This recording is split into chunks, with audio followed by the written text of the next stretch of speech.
अरे बेवकूफो, जो कहते हैं मोदी डर कर लौट आए, वो ये नहीं जानते कि 5 मिनट और रुक जाते तो क्या से क्या हो जाता। ट्रिगर पर उंगली आ ही गई थी। 1 मिनट में 2600 राउंड फायर। गांव में पित्तल भर देती इन कमांडोज की ऑटोमेटिक गन। प्रदर्शनजीवी के सिर से पांव तक इतने छेद हो जाते कि कंफ्यूज हो जाते सांस कहां से ले, और बाकी तो आप खुद ही समझदार हैं।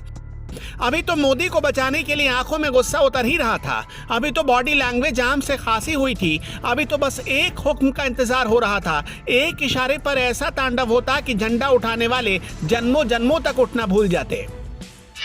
पंजाब से मोदी डर कर वापस नहीं आए। मोदी नहीं आते तो क्या होता जान लीजिए।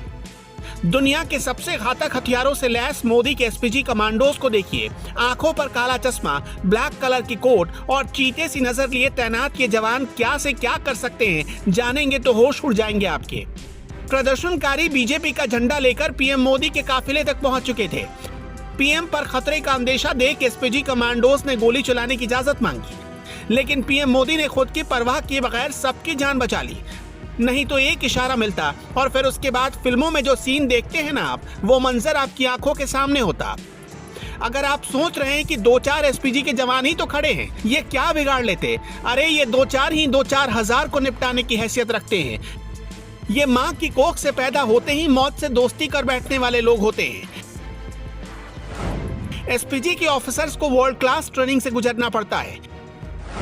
ये वही ट्रेनिंग है जो United states secret service agents को दी जाती है। SPG commandos automatic gun FNF 2000 assault rifle से लैस होते हैं। ये मेड इन बेल्जियम राइफल है जो 1 मिनट में 850 राउंड फायर करती है। कमांडोज के पास FNP-90 सबमशीन गन होती है जो 1 मिनट में 900 राउंड तक फायर कर सकती है। इसकी रेंज 200 मीटर की होती है। इन कमांडोज के पास FN SCAR H assault rifle होते हैं। ये 1 मिनट में 850 राउंड फायर कर सकते हैं और इनकी रेंज 400 मीटर की होती है। इन कमांडोज के पास फोल्ड होने वाली बुलेट प्रूफ शील्ड होती है। गोलीबारी होने पर यह प्रधानमंत्री के सामने फैला दी जाती है। इसके पीछे रखकर पीएम को सुरक्षित निकाला जा सकता है। कमांडोज के पास ग्लोक 17 नाम की एक पिस्टल होती है। ये एक light weight bullet proof jacket पहनते हैं जो 10 मीटर दूर से AK-47 से चलाई गई 7.62 कैलिबर की गोली को भी झेल सकती है।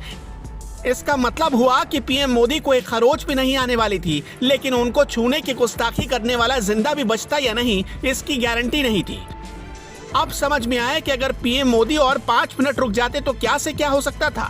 इन कमांडोज के कानों में ईयर प्लग लगा होता है जिसका इस्तेमाल ये अपने साथी से बातचीत करने के लिए करते हैं या फिर वॉकी टॉकी का सहारा लेते हैं। इनके जूते भी आम जूतों से काफी अलग होते हैं। ये किसी जमीन पर नहीं फिसलते। ये कमांडोज चश्मा भी पहनते हैं जो उनकी आंखों को हमले से बचाते हैं और किसी भी प्रकार का डिस्ट्रैक्शन नहीं होने देते। पीएम की सुरक्षा में कई जगहों पर तमाम घेरों में 1000 से ज्यादा एसपीजी कमांडोज तैनात रहते हैं। इन कमांडोज को भारतीय सेना और पुलिस बल से चुना जाता है। इन्हें विशेष ट्रेनिंग दी जाती है। ड्राइवर से लेकर निजी बॉडीगार्ड तक एसपीजी के ही होते हैं। इन्हें चेहरे पर किसी भी तरह के भाव दिखाने की मनाही होती है। पीएम ने खुद भी रिस्क लेते हुए कोई आदेश नहीं दिया। शायद प्रधानमंत्री ने ही वहां की स्थिति को तुरंत भांप लिया था, वरना उसके बाद उनके एक फैसले से क्या हो सकता था। झंडा उठाने वाले चवन्नी गिनते रह जाते।